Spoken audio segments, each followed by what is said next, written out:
que me ven acá en la casa y los que me van a ver en las redes, tengan un saludo en esta tarde. Seguimos con el Catecismo de Heidelberg y vamos a estar cubriendo hoy el domingo 37.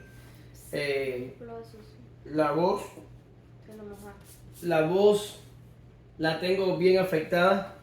Ayer hice un reposo de voz casi total para ver si hoy podía llegar al final de la clase. Vamos a ver si lo logro.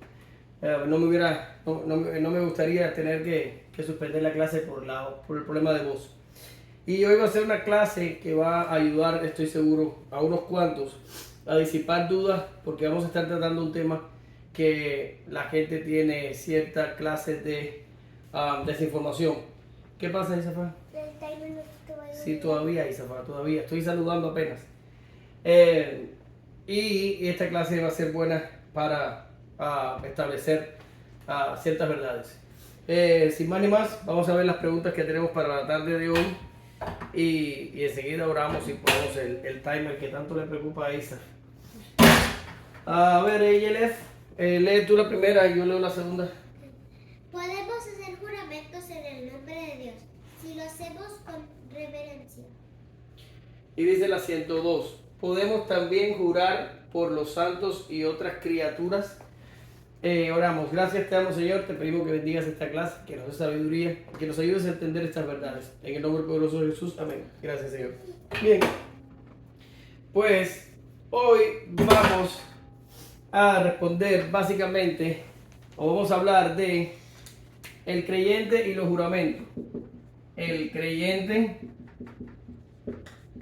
y los juramentos. ¿Qué es un juramento? Ok, ¿qué es un juramento? Un juramento es, por ejemplo, cuando papá te dice, te prometo que en la semana de receso te voy a comprar un juego, ¿ya? Pero en vez de hacerlo solo con promesa, lo hago en el nombre de Dios. ¿Lo ves? Te digo, te prometo por el nombre de Dios que te voy a comprar un juego. Y entonces, al hacer juramento en el nombre de Dios, se supone que voy a cumplirlo porque Dios sabe que estoy diciendo la verdad cuando lo digo, o sabe que estoy diciendo la mentira. Y si estoy diciendo la mentira, Dios va a castigarme por eso. ¿Pero eso no es jurar en vano? Si digo la mentira, estoy jurando en vano. Es cierto. Ahora, el creyente y los juramentos. Ahora, ¿por qué decía que esta clase va a ser útil? Bueno, lo decía porque hay grupos de cristianos que establecen que el creyente no puede hacer juramentos. Tácitamente lo prohíben. Y sobre esto quiero hablar un poquito. A ver, mamá, tú tienes Mateo 5:33 ahí. Sí. Lee. Además, habéis oído que fue dicho a los antiguos, no perjurarás, sino cumplirás al Señor tus juramentos.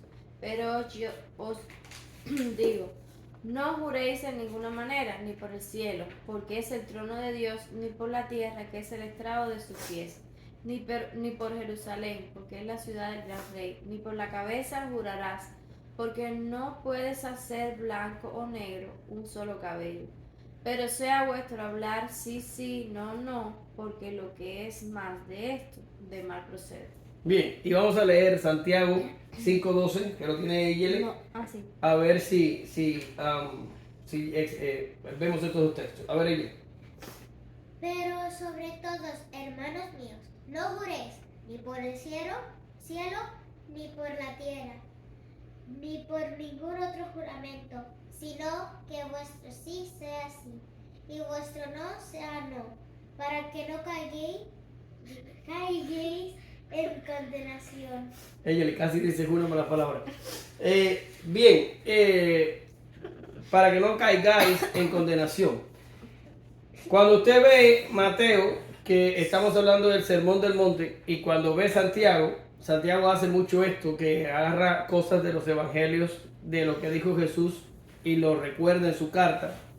Usted dice, bueno, espérame, ahí Jesús está diciendo que no hagas juramento y Santiago está diciendo que no hagas juramento. Pues entonces ya está, no podemos hacer juramentos, ¿verdad? Y algunos grupos de creyentes lo hacen así y prohíben tácitamente los juramentos. Ahora, en el contexto que Jesús dice estas palabras, el pueblo judío estaba haciendo un abuso de los juramentos. ¿Qué es abuso? Que lo estaba haciendo mal y haciendo con demasiada frecuencia. Entonces, esto era peligroso porque a la larga estaban incurriendo en falta de honestidad. Y ahora lo voy a explicar. Los juramentos es algo extraordinario, es algo que no se hace todos los días ni por cualquier situación, sino que deben hacerse en determinados momentos y a causa de la necesidad.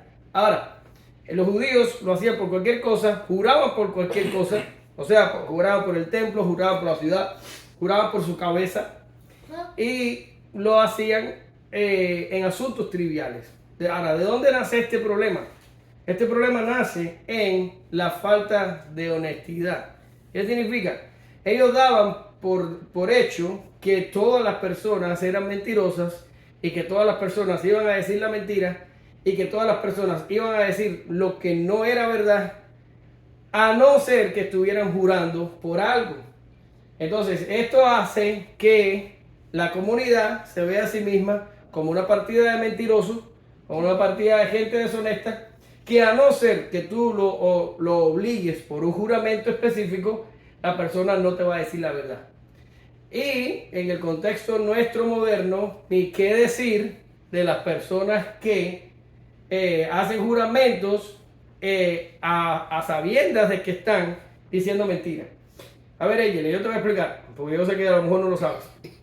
Cuando tú vas a la corte, cuando tú vas a los tribunales aquí en Estados Unidos y vas a rendir testimonio, aunque vamos a hablar más adelante del mandamiento, no dirá falso testimonio, pero más o menos te adelanto, te agarran y te ponen una Biblia en el tribunal, tú tienes que poner la mano sobre la Biblia y te dicen, jura decir la verdad, y la persona tiene que decir, juro decir la verdad, solamente la verdad, nada más que la verdad, que Dios me ayude con esto.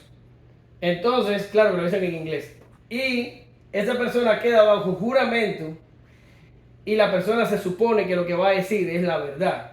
Ahora, si por alguna casualidad después se le prueba a la persona que bajo juramento dijo mentira, eso se llama perjurio y es penalizado por la ley americana. Quiere decir, en un tribunal americano, si bajo juramento dices mentira y después se te prueba, eso es perjurio y es penado. Puedes ser castigado por los jueces si haces esto. ¿Lo ves? Ahora, ¿qué está pasando en la sociedad judía? En la sociedad judía, la gente ya presumía desde antes que eran mentirosos, que eran deshonestos y usaban el juramento para cosas triviales. O sea, querías obtener la verdad, tenías que usar el juramento porque las personas tendían a mentir. Ahora, en el Sermón del Monte, Jesús está estableciendo las leyes que rigen sobre el reino que Él va a instaurar sobre la tierra. He dicho en otras ocasiones que el Sermón del Monte es como la constitución del reino de Dios. Y al Él hablar allí de cómo es el reino, Jesús dice que los integrantes del reino, los hijos de Dios, los miembros de la iglesia, los creyentes, ¿verdad? No necesitan hacer este mal uso y abuso de los juramentos, porque se supone que si somos cristianos no vamos a decir mentiras. Se supone que si somos hijos de Dios no vamos a dar falso testimonio, no vamos a usar los juramentos. Por eso que Jesús dice, y Santiago también, sea vuestro sí, sí, y sea vuestro no, no. Quiere decir, un creyente debe tener la madurez y debe tener la convicción y debe ser lo suficientemente honesto como para cuando se le pregunte una cosa, la persona responda con la verdad. Y el que está preguntando debe decir, bueno, este es cristiano. Y si está diciéndome esto debe ser verdad, porque los cristianos no mienten. ¿Lo ves como te digo? Y entonces dejaríamos los juramentos para los asuntos de vital importancia y de una necesidad extrema donde ya es fundamental el juramento. ¿Lo ves? Ahora, decir que no podemos hacer juramento es un extremo, y decir que podemos jurar por cualquier cosa y en cualquier momento también es otro extremo. Y generalmente la verdad bíblica no se va a extremo. Generalmente la verdad bíblica permanece en un equilibrio, permanece en el medio. Ni no, ni sí, ni te lo prohíbo, ni me lo coges para cualquier cosa. Hay que darle el adecuado uso al juramento. Por tanto, el creyente y los juramentos. ¿Puede el creyente jurar? Sí. Mira aquí. Dice el catecismo. ¿Podemos hacer juramento en el nombre de Dios si lo hacemos con reverencia? Dice, sí. Cuando el gobierno lo demanda o cuando la necesidad lo exige para mantener y promover la verdad y la confianza para la gloria de Dios y el bien del prójimo. Ahora, vamos a poner dos ejemplos de juramentos en la Biblia para que entiendas que son extraordinarios, o sea, no ocurren todos los días, pero también que fueron usados para bien nuestro en el pasado. Por tanto, no puede haber una persona que diga no podemos hacer juramento. Sí, nosotros tenemos varios ejemplos, pero yo traje dos. Yo traje el más supremo de todos, que es Dios mismo haciendo juramento, y el apóstol Pablo también poniéndose bajo juramento. Pero bueno, vamos a ir a los textos. Mamá, tú debes tener ahí Génesis 15, no recuerdo los versículos, pero los tienes, ¿no? ¿O es ella? Yo tengo Génesis 15 y 17. ¿Tú lo tienes tú? ¿Es tuyo? No es mío. ¿Tiene la A? Ajá. Si tiene la A, léelo ella. Y sucedió que puesto el sol y ha oscurecido, se veía un horno Humeante. humeando y una antorcha de fuego que pasaba por entre los animales divididos. En aquel día hizo Jehová un pacto con Abraham, diciendo, a tu descendencia daré esta tierra, desde el río de Egipto hasta el río grande, el río Éufrates. Ahora, vamos a explicar lo que está pasando aquí. Y lo decía el viernes en una reunión con unos hermanos, que este pasaje es, después de la crucifixión, el evento más importante de la Biblia y uno de mis textos favoritos de la Biblia. ¿Qué está pasando aquí? Aquí es cuando Dios le promete, le hace la promesa a Abraham de darle una descendencia, y Dios, no teniendo más alto cosa que él mismo para jurar, juró por sí mismo y le prometió a Abraham, le hizo a Abraham la promesa. Ahora, lo que estamos viendo de los animales partidos por la mitad, sí, yo no lo acabo de leer ahora. Yo pensé que no estaba partido, pensé que estaba puesto ahí. No, los animales se partían por la mitad, se ponía una mitad a un lado y una mitad al otro, se dejaba una franja en el medio y por ahí caminaban las dos personas que hacían el pacto. Ahora, ¿qué ocurre? Que Abraham se duerme, porque esto es un pacto incondicional, que Dios lo hace con Abraham, no Abraham con Dios. Es Dios el que se sujeta a juramento, es Dios el que establece la relación pactual, y es Dios la parte, no solo la parte contractante, sino la parte que cumple el pacto. Porque Abraham dormido, haciendo significado a que nosotros en nuestra salvación aportamos nada. Ahora, Dios es el que camina por el medio, y eso en el lenguaje del Antiguo Testamento y en la cultura de ese tiempo significa que para que Dios no cumpla esa promesa, Dios tiene que ser partido por la mitad. Quiere decir, Dios tiene que ser muerto y partido en dos partes si Él no cumple la promesa que le hizo a Abraham. Por tanto, este es el pacto bajo juramento más importante de la Biblia.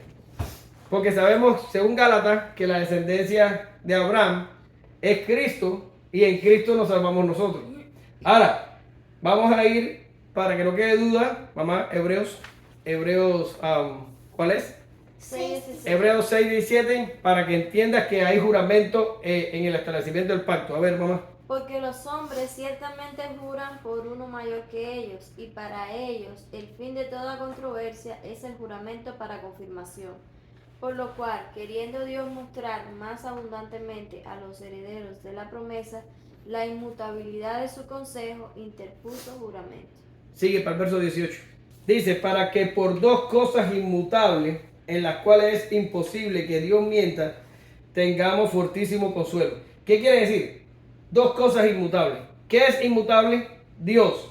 ¿Y qué también es inmutable? Un juramento. Por tanto, Dios le hace a Abraham la promesa de una descendencia y le promete una tierra y interpone juramento.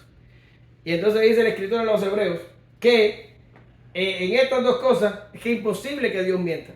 Por tanto, Dios va a cumplir su promesa de salvar a los escogidos. Lo va a cumplir. Por eso decía que es una de las secciones de la Biblia favoritas mías. Ahora, vemos aquí a Dios, a Jehová, haciendo juramentos. ¿Cómo pueden decir algunos que no se puede hacer juramentos? Si Dios mismo está haciendo juramentos aquí. Por tanto, el juramento es válido, lo que hay que hacerlo correctamente. Jesús mismo, cuando fue llevado a juicio, fue puesto bajo juramento a la hora del juicio. Y tenemos al apóstol Pablo. Léeme ahí el texto que te di de 2 Corintios. Y tú a ella le ve buscando Romanos 1:9. Ok, mamá. Lee ahí 2 Corintios 1:23. Mas yo invoco a Dios por testigo sobre mi alma, que por ser indulgente con vosotros, no he pasado todavía a Corinto. ¿Se dan cuenta? Pablo dice, yo invoco a Dios como testigo. Y a ver, ella, Romanos 1:9. Porque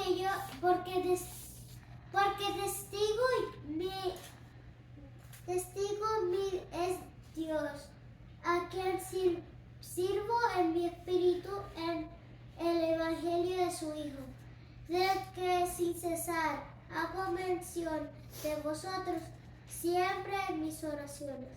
Bien, aquí vemos a Pablo en ambos versos invocando a Dios como testigo de lo que Pablo está diciendo es cierto.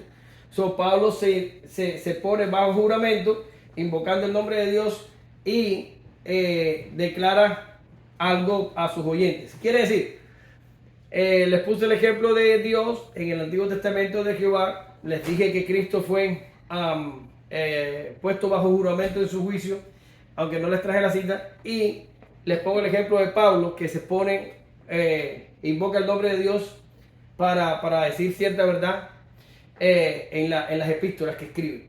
Por tanto, vemos que los juramentos son usados una y otra vez en la Biblia, y no solo en el Antiguo Testamento, sino también en el Nuevo. Y no solo eso, sino que vemos al autor de los Hebreos, de la carta de los Hebreos, validando el juramento de Dios en el Antiguo Testamento y hablando de que los hombres resuelven controversias cuando se ponen bajo juramento. Por tanto, es un hecho que, como dice el catecismo, sí podemos hacer juramentos, pero no es una cosa trivial, es una cosa que se ha de tomar a la ligera, es algo que el mismo catecismo dice: cuando el gobierno lo demanda o cuando la necesidad lo exige, para mantener y promover la verdad y la confianza para la gloria de Dios en el bien del prójimo. Por tanto, ¿los juramentos se pueden hacer? Sí, pero hay que hacerlo de la forma adecuada y solo cuando la necesidad lo exige. Ahora, sigue diciendo el catecismo: tales juramentos se fundamentan en la palabra de Dios y fueron usados correctamente por el pueblo de Dios en el Antiguo y Nuevo Testamento. Ya les dije varios ejemplos y allí en el catecismo hay unas cuantas citas que en el estudio independiente ustedes pueden leer para que tengan más evidencia escritural. Ahora, si ustedes también quieren aprender sobre los juramentos y si quieren saber cómo hacerlos, si los tienes que hacer, y también quieres saber cómo funciona esto también con los votos, que los votos es un juramento, parecido a un juramento, pero generalmente se ofrece algo. En el Antiguo Testamento hay ejemplos de esto y también ejemplos de personas que hicieron votos inadecuados que incurrieron en serios problemas. Pero si ustedes quieren aprender, los que me oyen en las redes sociales y los de aquí de la casa, más sobre esto pueden buscar la confesión de Westminster en el capítulo 22. Hay un capítulo completo con una explicación sensacional llena de citas que les explica a ustedes sobre los votos y los juramentos, cómo hacerlo, dónde hacerlo y todo lo demás. Por tanto, voy a escribirlo aquí para que se quede. Ver confesión De Westminster. confesión de fe de Westminster, capítulo 22. Y allí van a obtener bastante información sobre este particular, ¿verdad? Pero bueno, mi clase es de media hora. Por cierto, me acabo de dar cuenta ahora que no puse el timer. Elsa, que me lo recuerda. ¿Elsa te lo contó? Me lo recordé, pero después ya se durmió y no me lo volvió a recordar. Y no tenemos timer, pero bueno, eso no significa que puedo abusar del tiempo. Solamente tengo 30 minutos para desarrollar el tema y de introducirlos a ustedes en lo que quiero enseñar. Sin embargo, esto no limita a que usted en su tiempo personal, ella, quiera aprender más del asunto. Ahora, dice aquí, podemos jurar también por los santos y otras criaturas. Ahora, vamos a hablar un poquito de esto. ¿Qué está pasando aquí? Bien, en otras ocasiones hemos hablado de que el catecismo de Heidelberg, como otros escritos de los tiempos de la Reforma, están muy enmarcados a su contexto histórico. ¿Qué significa?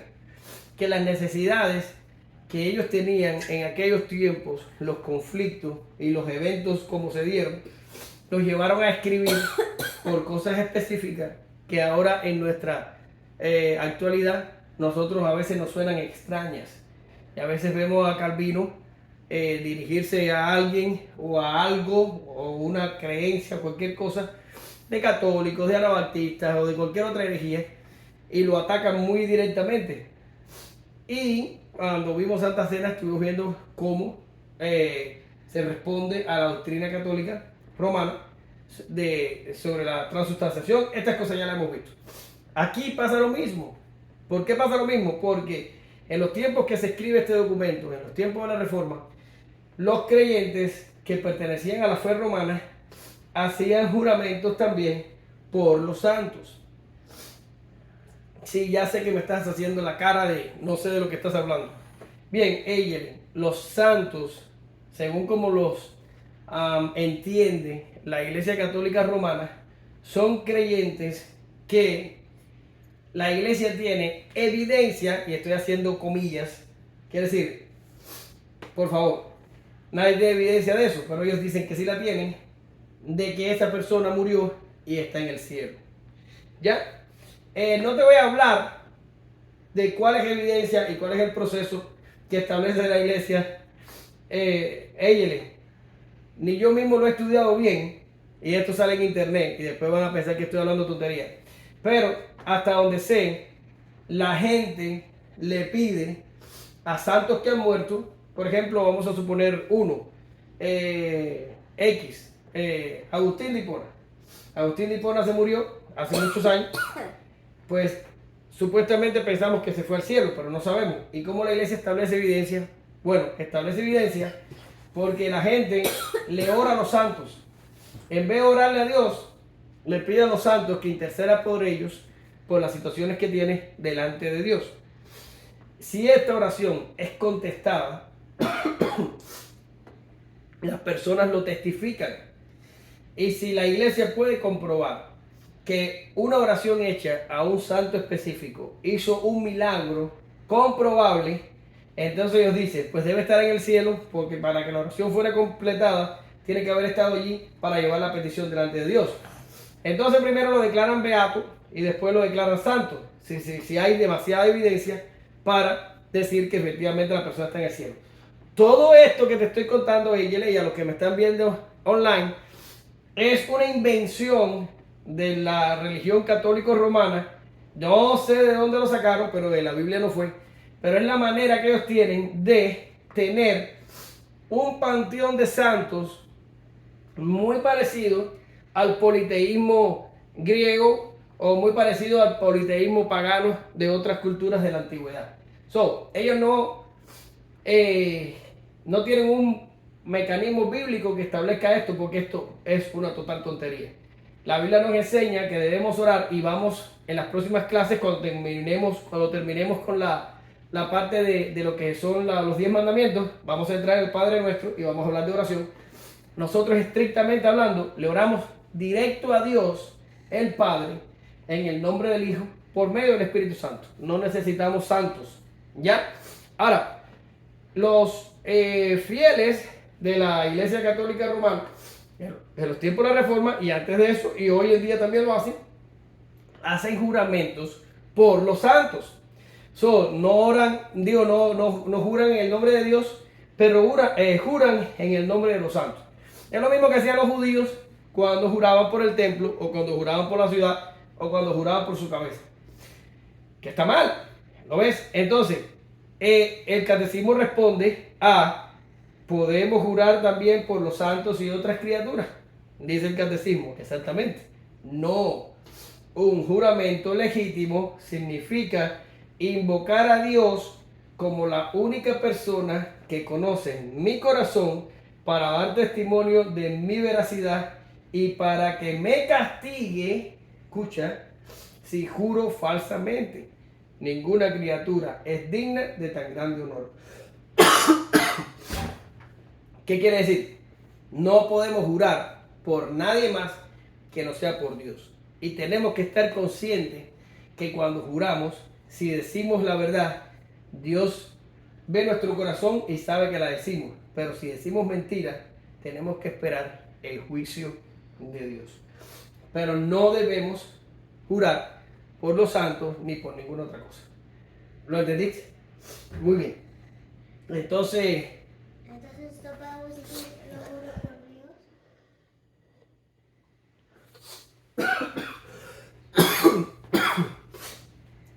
A ver, Ayele, ¿cómo es? ¿Tienes una pregunta? Que sí, entonces cuando estás hablando con alguien y si te lo juro por Dios, es pecado. Sí, si lo haces trivialmente. O sea, para los que no oyeron en el video, lo que ella le preguntó, ella pregunta si decirle a alguien, te juro por Dios, es pecado. Sí, si lo haces trivialmente. Es lo que te estoy enseñando. Los juramentos son extraordinarios. Se hacen en momentos cuando el gobierno lo requiere o cuando la necesidad lo requiere. Es algo sumamente poco frecuente. Pero cuando la necesidad obliga y hay que hacer un juramento, se hace el juramento y está bien. Siempre que diga la verdad. Pero Jesús y Santiago dijeron que se espera que un creyente, que un hijo de Dios, sea lo suficientemente honesto y amante de la verdad para que diga la verdad en todo momento. Por tanto, si yo te hago a ti una pregunta, yo supongo que tú eres cristiana y cuando tú me vas a responder a mí, me vas a decir la verdad. Pero yo lo que no te puedo decir, Eyele, ¿hiciste la tarea de la escuela? Y tú me dices, sí, papá. Y yo digo, Eyele me está metiendo mentira. A ver, Eyele, júramelo. Y entonces tú me lo vas a jurar. No, eso está mal. Porque estamos haciendo un abuso de los juramentos. ¿Lo ves? Porque para una cosa trivial, como la tarea de la escuela, se supone que tú eres lo suficientemente temerosa de Dios como para decir la verdad. Eso es lo que dice la Biblia cuando Jesús dice, sea vuestro sí, sí, sea vuestro no, no. ¿Ya?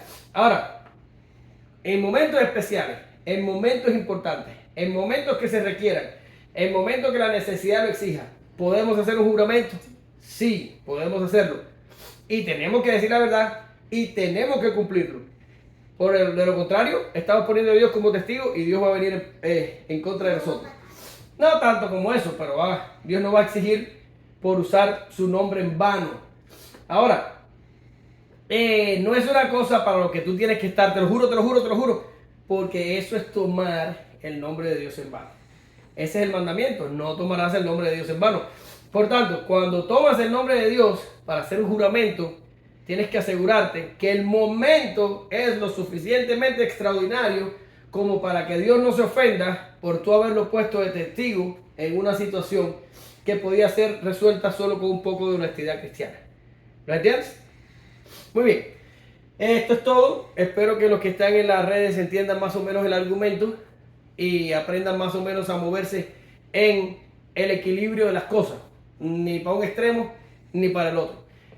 Si tienen dudas sobre este tema, porque es un tema muy debatible y que lleva dudas, pónganme en los comentarios y ya veremos cómo les podemos responder las dudas. Bien, pero bueno, tenemos 37 clases y creo que solamente en una alguien puso una duda. ¿Lo entienden todo o no están entendiendo nada? Ella y yo ya no puedo seguir hablando. ¿Tú puedes orar para despedir? Ora alto, por favor. Señor, Espera, ella. Saludamos a Nelson, a Derek, a Liz y a la gente en Cuba, a Mirta, a Roxana y a Daniel. Dale, ella. Señor, gracias por este día, gracias que los has guardado, Señor. Gracias que los que están viendo esta clase lo están viendo, Señor. Gracias, Señor, que los que están viendo esta clase puedan aprender más sobre ti y que puedan aprender a ser más como tu Hijo, Señor. Mira, Señor, te doy gracias que todos los que están viendo este video están viéndolo y que si están aprendiendo está perfecto, Señor, y que si no están aprendiendo como no lo entienden, Señor, pueden poner la duda, Señor, sin pena. En el nombre del Señor, amén. Amén.